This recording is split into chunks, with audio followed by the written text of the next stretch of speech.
Hi everyone, welcome back to the Quiet Revolution, a NOEMA Network podcast, and I'm Mihaela. Today is episode 2 already, and I'm calling it The Beginning. Before we go into season 1 and having the chance to listen to the episodes filmed with guests, I thought might as well give you some background. Not just the manifesto I left last time, but also the why I created this, so what motivated me personally, and also give you a little bit behind the scenes, because after all, it is all about the journey. So season 1 actually has been already fully recorded last year. This actually started around August 25. I thought, okay, let's start a podcast. At the time I was calling it NOEMA Network. So actually a lot of the season, most of the season, you will listen to me saying, welcome to the NOEMA Network podcast. And the decision to change the name to The Quiet Revolution actually came about, quite recent, a lot later. From the beginning, actually, I was calling it The Quiet Revolution, but that was more of the movement I was trying to make. And then I realized, well, actually, it's quite a catchy name, and why not make it the movement already, the name? But of course, it still all runs under the umbrella of NOEMA Network, which I'll also tell you later on what it actually consists of. I'm really so proud of everyone I've interviewed and spoken with in season 1. We have 9 guests, and they are so special, especially special to me, as they said yes to filming this podcast. And it's not just a matter of saying yes, it's being that brave soul that when opportunity comes to you, you say, let me give it a shot, because I like the message, because I like the movement, because I like to, contribute. Especially, when you begin something, you don't really have something else or something before to show. So these 9 guests had to put a lot of faith in me, that I could really create something that lasts. So I'm really so proud of them. And what is so special as well is that they all are quite different topics, different perspectives, different ideas, different journeys. And some are more senior, some are about more in the in-between stage. And that's exactly what I wanted to capture in the Quiet Revolution, because not everyone is already in the part of, I've made it. Okay, so what about the before? What about the after? And it's, like I said, it's all about the journey. And I wanted to bring you a series of different voices with different topics. I had already so many ideas of season 1 that it's almost overwhelming. Obviously, there's a lot of things, a lot of systems that need redefining. But I'm really hoping to tackle this in season 2. Some of the topics that season 1 will be talking about, they are around conscious leadership. Of course, that was one of the main topics I really wanted to discuss. And of course, to be a conscious leader, which I will refer to about this later, it takes a lot more than just leadership in terms of management. And that is one realization as well that came along while I was building this podcast. But not just that, there's also, through looking at these various journeys, there's a lot more that we can learn that consists of that conscious leader. So we'll be following topics such as conscious leadership, of course, the reality of the founder journeys. That was really important to me, to really follow the in-between of how did people come from point A to point B. And as a founder myself, it's something I was looking for when I started doing my businesses, and I couldn't really find any reference that was realistic, because not everyone starts with 10k in the pocket or with support or with already a path that's easy to follow. So real journeys. And we will look into dating and the relationship culture. That's quite a big topic nowadays, but it's more on the side of real connections and curation, and how a little bit the damage of what these dating apps have done.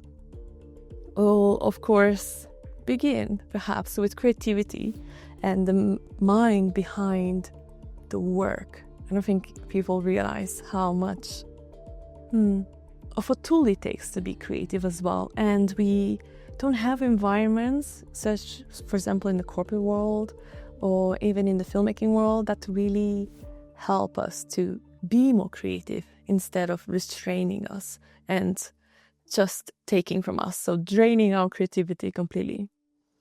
And also we'll have a look at purpose. Very important, what I mentioned in the manifesto. In this world that's addicted to noise and hustle. And very special guests, we will have a look at strategy and AI. This is in a very grounded way, and how we look at that consciously. So this in-betweens and this strategy and AI, it's not just, these tools, but it's more about, okay, how do we use these tools consciously? And this guest actually came all the way from Spain to record with us in London. So that was very amazing to see people believe in this movement, which, it really moves me to think about it. So let me get into, I've prepared a little bit of what I wanted to say, of what made me start this. Why did I start? And honestly, it all goes to leadership. It really is leadership. I keep saying conscious leadership. I probably mentioned it so many times when speaking about this topic, but it really is about leadership. So my own story. I left the corporate world around 2022. I was just so drained as a creative myself, and work wasn't fulfilling me, and I was completely tired of the systems that were shrinking people and not valuing our minds, our souls, our creativity. And I felt that my creativity was rather managed than trusted, and leadership was so much about control rather than allowing someone to evolve and grow. I will go maybe into details one day of what that actually means, but in 2022, that was really when I started to have a shift in myself. I guess it was my quiet rebellion, because I just couldn't take it anymore. So I quit completely the corporate world. At the time, I didn't have any contacts or savings. So yeah, I won't suggest that maybe to go exactly like I did. But I felt that if I remain, my creativity will die.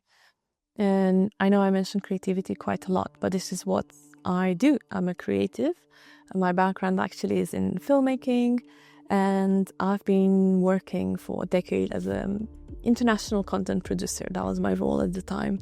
I love storytelling, and I, more than that, always like connecting the dots. So I'm quite good at connecting dots, and that is beyond what people think of what creativity is. So it's not just the content production. I really like business. I really like philosophy. I really like psychology. So connecting all those dots.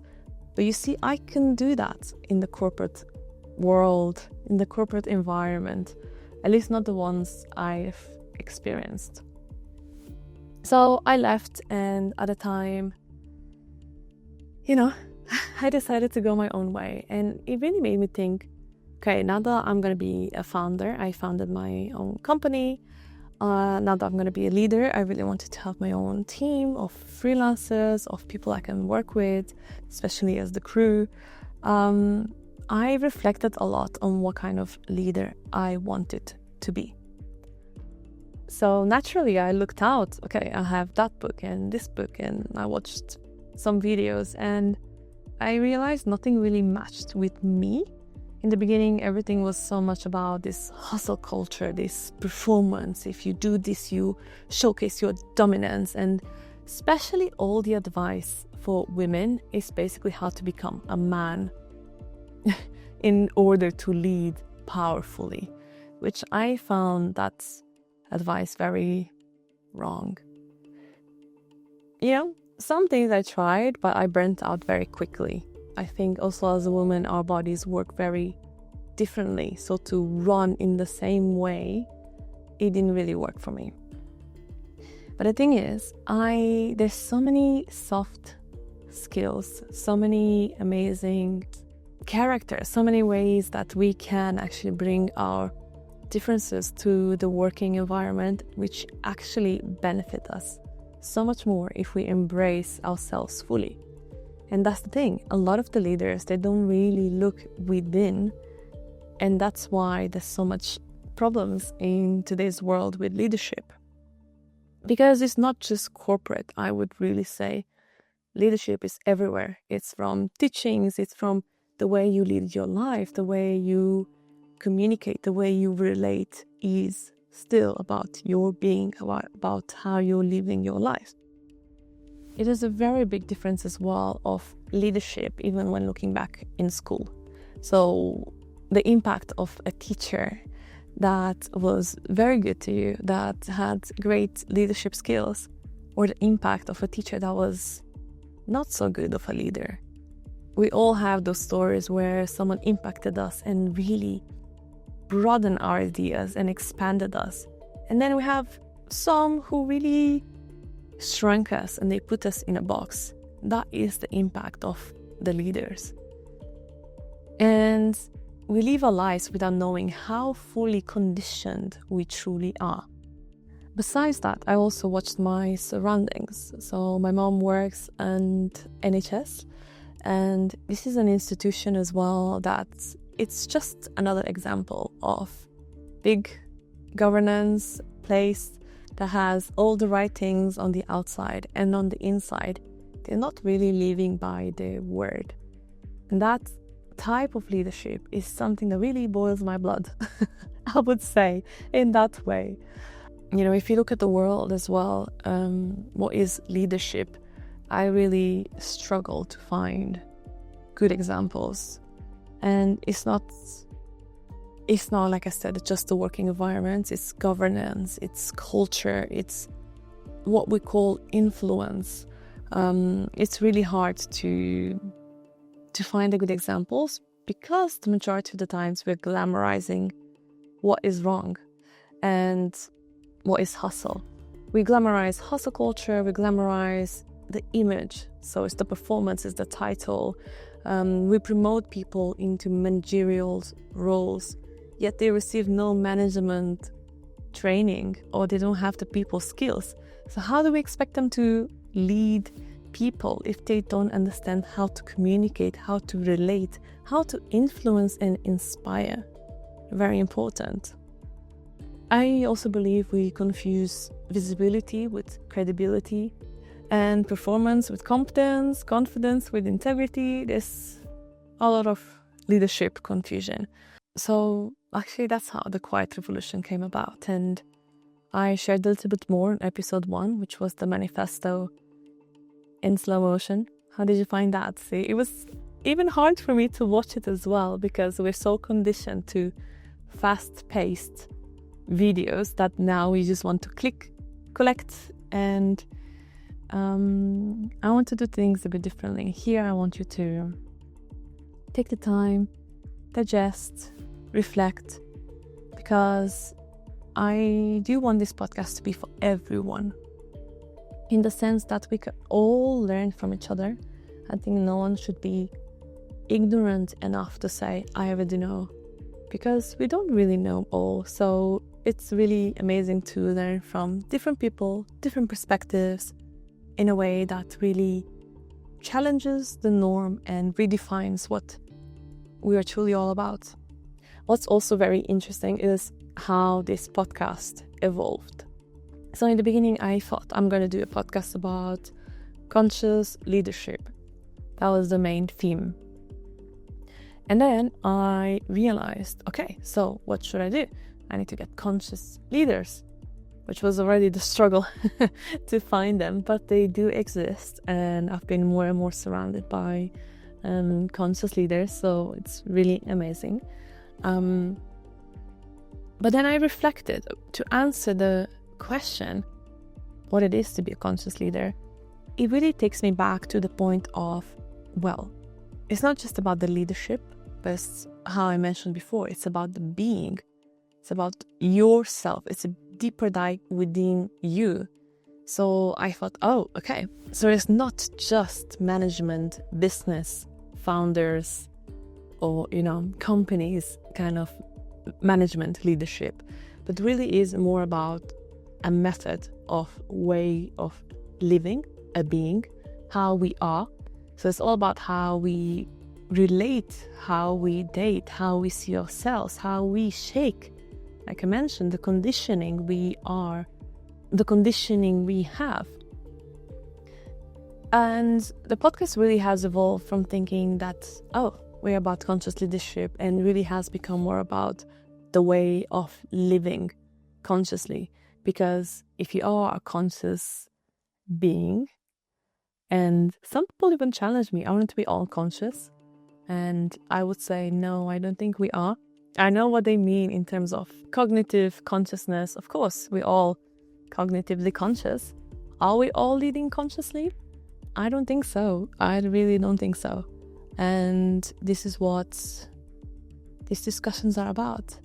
And they're not about giving you full answers or hot takes or tips, but they're more about reflections.